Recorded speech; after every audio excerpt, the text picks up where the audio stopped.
Hello friends, कैसे हैं आप। आशा करते हैं कि आप बहुत ही बढ़िया होंगे और आपकी तैयारी भी बहुत ही बढ़िया चल रही होगी। तो डेली करंट अफेयर्स की सीरीज में आज हम डिस्कस करेंगे 22 जुलाई 2021 से रिलेटेड इंपॉर्टेंट करंट अफेयर्स। ध्यान से सुनिएगा कि इस लेक्चर के अंत में आपसे कुछ क्वेश्चन पूछे जाएंगे जिनका जवाब देना है आपको कमेंट बॉक्स में।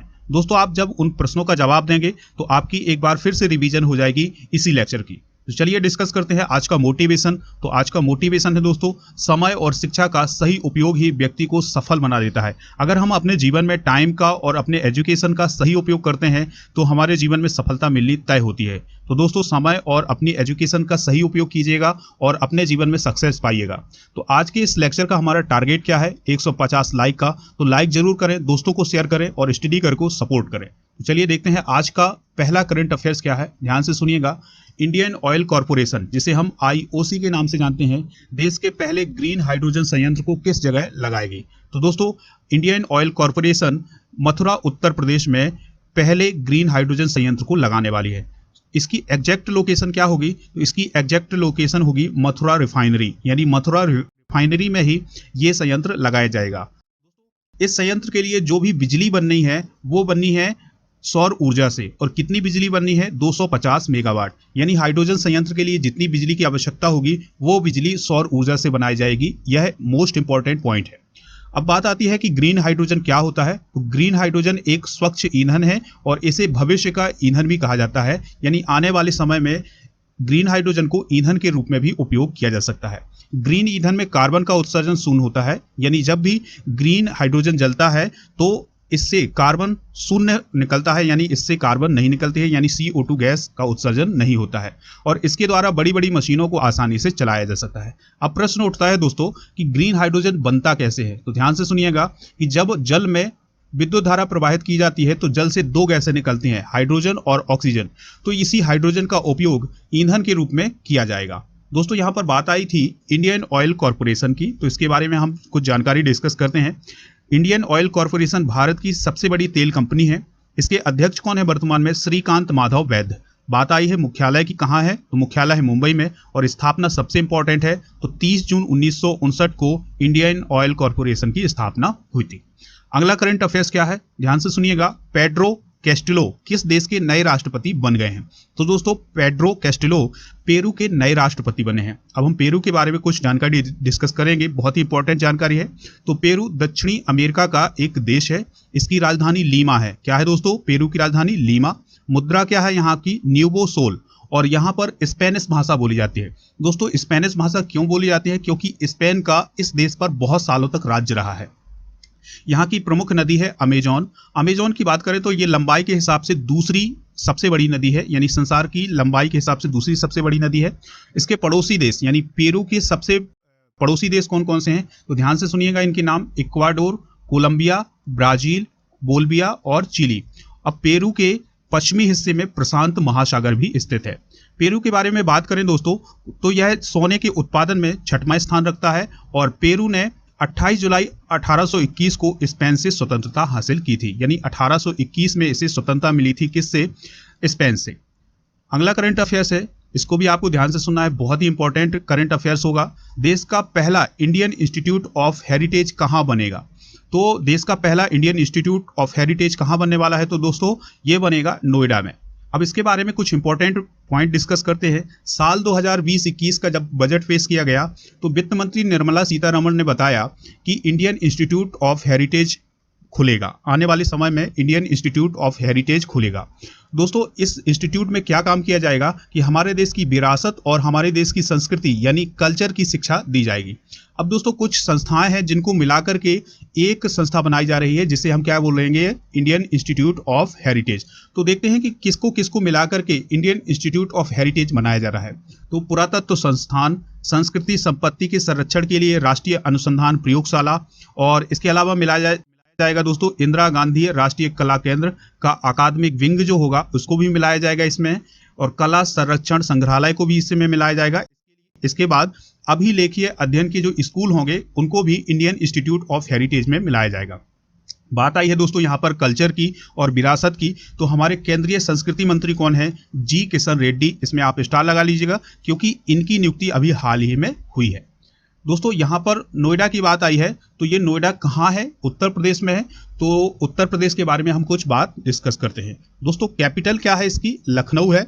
और लार्जेस्ट सिटी क्या है उत्तर प्रदेश की? कानपुर है। डिस्ट्रिक्ट कितने हैं? 75 हैं। और इसकी स्थापना कहाँ हुई थी? कब हुई थी? 24 जनवरी 1950 को। गवर्नर कौन है दोस्तों? उत्तर प्रदेश के आनंदीबेन पटेल हैं। और चीफ मिनिस्टर हैं Yogi Adityanath. Deputy chief minister यहाँ पर दो हैं, केशव प्रसाद मौर्य और दिनेश शर्मा। दोस्तों यहाँ पर द्विसदनीय व्यवस्था है, यानी उच्च सदन और निम्न सदन दोनों सदन उपस्थित हैं। तो उच्च सदन यानी विधान परिषद में 100 सीटें हैं और विधानसभा में 403 सीटें हैं। राज्यसभा के लिए यहाँ पर 31 सदस्य चुने जाते हैं और लोकसभा के लिए 81 सदस्य चुने जाते हैं। चलिए फ्रेंड्स, अगला करंट अफेयर्स देखते हैं। इंपॉर्टेंट करंट अफेयर्स से लगभग हर एग्जाम में आएगा एक क्वेश्चन, तो इसमें भी आप स्टार कर लीजिएगा। हाल ही में ओलंपिक के आदर्श वाक्य को अपडेट किया गया है, इसमें अंग्रेजी का कौन सा नया शब्द जोड़ा गया है? तो आंसर क्या होगा? टूगेदर। टूगेदर शब्द को जोड़ा गया है ओलंपिक के आदर्श वाक्य में। दोस्तों पुराना आदर्श वाक्य क्या था? तो ध्यान से सुनिएगा। अंग्रेजी में अगर हम बोले तो फास्टर, हायर और स्ट्रोंगर, ये पुराना आदर्श वाक्य था। इसी को अगर हम लैटिन भाषा में बोले तो बोलेंगे सिटियस, अल्टीसियस और फर्टिसियस। ये 1994 के बाद 2021 तक यही आदर्श वाक्य चलता रहा, लेकिन 2021 में इसको परिवर्तित कर दिया है। तो अब नया आदर्श वाक्य क्या हो गया है? ध्यान से सुनिएगा इसको। अंग्रेजी में अगर हम बोलेंगे तो फास्टर, हायर, स्ट्रोंगर और टूगेदर। तो अब ये हो जाएगा नया आदर्श वाक्य। लैटिन भाषा में अगर हम इसी को बोलेंगे तो क्या बोलेंगे? सिटियस, अल्टीसियस और फोर्टियस और कम्युनिटर। तो दोस्तों 2021 से यही होगा आदर्श वाक्य ओलंपिक का। अब हम ओलंपिक के बारे में और भी पॉइंट डिस्कस करेंगे। भारत इस साल ओलंपिक 2020 के लिए कितने एथलीटों का दल भेज रहा है? तो 119 एथलीटों का दल भेज रहा है। कुल मिलाकर के 228 लोग ओलंपिक के लिए भेज रहा है। मतलब टोक्यो ओलंपिक 2020 के लिए भारत ने 228 लोगों का दल भेजा है, यानी जिसमें 119 एथलीट होंगे और बाकी अधिकारी और कोच होंगे। अब बात करते हैं कि जो 119 एथलीट भेजे जा रहे हैं, इसमें पुरुष और महिलाएं कितनी हैं? तो 67 पुरुष हैं और 52 महिलाएं हैं। दोस्तों जो 119 एथलीट हैं वो लगभग भारत के 22 राज्यों से चुने गए हैं। यह ओलंपिक में भारत के एथलीटों का अब तक का सबसे बड़ा दल है, यानी भारत अब तक का सबसे बड़ा दल भेज रहा है किसी भी ओलंपिक के लिए। भारत के ध्वज वाहक कौन होंगे? तो ध्यान से सुनिएगा। जब ओपनिंग सेरेमनी होगी तो विश्व मुक्केबाजी चैंपियन MC मैरी कॉम और पुरुष हॉकी टीम के कप्तान मनप्रीत सिंह ओपनिंग सेरेमनी में ध्वजवाहक होंगे। और जब क्लोजिंग सेरेमनी होगी टोक्यो ओलंपिक 2020 की, तो 2018 कुश्ती चैंपियनशिप में रजत पदक विजेता बजरंग पुनिया ध्वजवाहक होंगे। दोस्तों हम ओलंपिक से रिलेटेड कुछ और बातें डिस्कस करते हैं। तो सबसे पहले डिस्कस करेंगे टोक्यो ओलंपिक 2020 की। तो होस्ट सिटी कौन है? टोक्यो, जो कि जापान में है। और टोक्यो ओलंपिक 2020 का मोटो क्या है? तो ध्यान से सुनिएगा, यूनाइटेड बाय इमोशन। कितने देश इसमें हिस्सा लेंगे 2020 के टोक्यो ओलंपिक में? तो 206 लेंगे। और एथलीट कितने होंगे? लगभग 11,238 से अधिक एथलीट हो सकते हैं। कितने इवेंट होंगे? तो 33 खेल खेले जाएंगे और 339 इवेंट होंगे। दोस्तों ओपनिंग सेरेमनी कब होगी? तो 23 जुलाई 2021 से ये स्टार्ट होंगे और क्लोजिंग सेरेमनी होगी इसकी 8 अगस्त 2021 को। दोस्तों इसका नाम टोक्यो ओलंपिक 2020 है, लेकिन ये हो 21 में रहे हैं क्योंकि 2020 में ये नहीं हो पाए हैं कोविड-19 के कारण। चलिए हम ओलंपिक से रिलेटेड कुछ और पॉइंट डिस्कस करते हैं। ओलंपिक खेलों की शुरुआत यूनान के देवता ज्यूस के सम्मान में 1876 ईसा पूर्व से यूनान यानी ग्रीक में ओलंपिया शहर से शुरुआत की गई थी। दोस्तों अंतर्राष्ट्रीय ओलंपिक समिति का मुख्यालय कहाँ है? स्विट्जरलैंड के लोसाने शहर में है। ओलंपिक का जो ध्वज होता है उसमें 5 महाद्वीपों के प्रतीक चिन्ह होते हैं, जिसमें से पीला रंग जो है एशिया को, काला रंग अफ्रीका को, लाल रंग उत्तरी और दक्षिणी अमेरिका को, नीला रंग यूरोप को और हरा रंग ऑस्ट्रेलिया को दर्शाता है।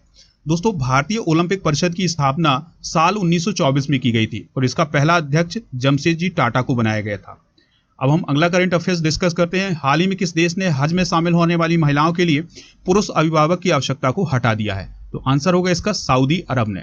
दोस्तों महिलाओं के अधिकारों का विस्तार करते हुए सऊदी अरब ने यह कदम उठाया है कि यदि कोई महिला हज की यात्रा पर जाती है तो उसके लिए पुरुष अभिभावक का होना जरूरी नहीं है। यानी अगर वो अकेली जा रही है या 2 से 3 महिलाएं भी जा रही हैं तो वो हज पर जा सकती हैं। उसके लिए उनके सहयोग के लिए या उनके साथ किसी पुरुष का होना जरूरी नहीं है। अब बात आ रही है यहाँ पर हज की। तो हज क्या है? यह इस्लाम धर्म को मानने वाले लोगों की एक तीर्थ यात्रा है, जिसमें तीर्थयात्री हर साल पवित्र शहर मक्का में एकत्रित होते हैं। मक्का कहाँ है दोस्तों? सऊदी अरब में, जो कि इस्लाम का एक बहुत ही पवित्र शहर है। तो मक्का में क्या क्या है, ध्यान से सुनिएगा। काबा तीर्थ है और मस्जिद अल हरम भी स्थित है। कहाँ पर? मक्का में। यहाँ पर बात आई है सऊदी अरब की, तो कुछ बातें सऊदी अरब के बारे में डिस्कस कर लेते हैं। राजधानी क्या है? रियाद है। भाषा अरबी बोली जाती है। यहाँ के किंग कौन है? सलमान बिन अब्दुल अजीज अल सऊद। और यहाँ के युवराज कौन है? शहजादा मोहम्मद बिन सलमान यहाँ के युवराज हैं।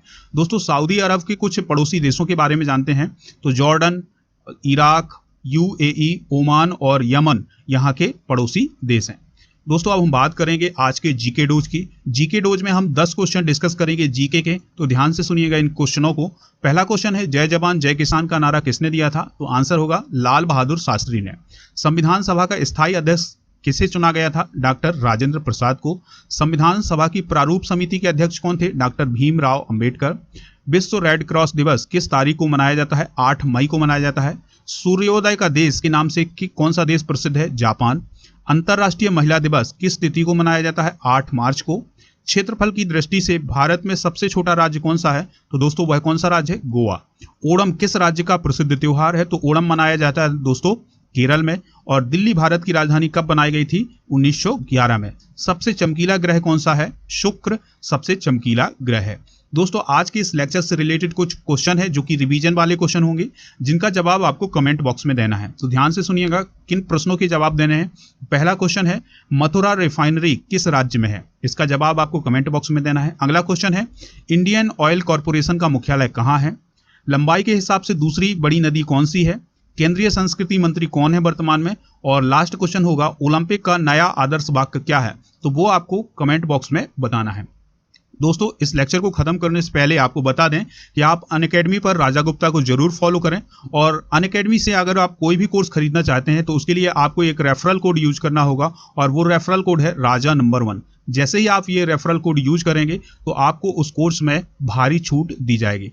आप हमारे टेलीग्राम चैनल को ज्वाइन जरूर करें, जिसका लिंक आपको डिस्क्रिप्शन बॉक्स में मिलेगा। यहाँ पर 1 लाख से अधिक बच्चे जुड़े हुए हैं, जहाँ पर आप डेली क्विज दे सकते हैं, और इसके अलावा यहाँ पर टेस्ट दे सकते हैं, और यहाँ पर विशेष पीडीएफ भी पा सकते हैं। आप हमें खबरी पर भी फॉलो कर सकते हैं, जहाँ पर मिलेंगे आपको टॉप इंपॉर्टेंट ऑडियो लेक्चर। तो फ्रेंड्स दोस्तों को शेयर कीजिएगा, इस लेक्चर को लाइक कीजिएगा और सपोर्ट करिएगा स्टडी कर को। तो चलिए मिलते हैं नेक्स्ट लेक्चर में।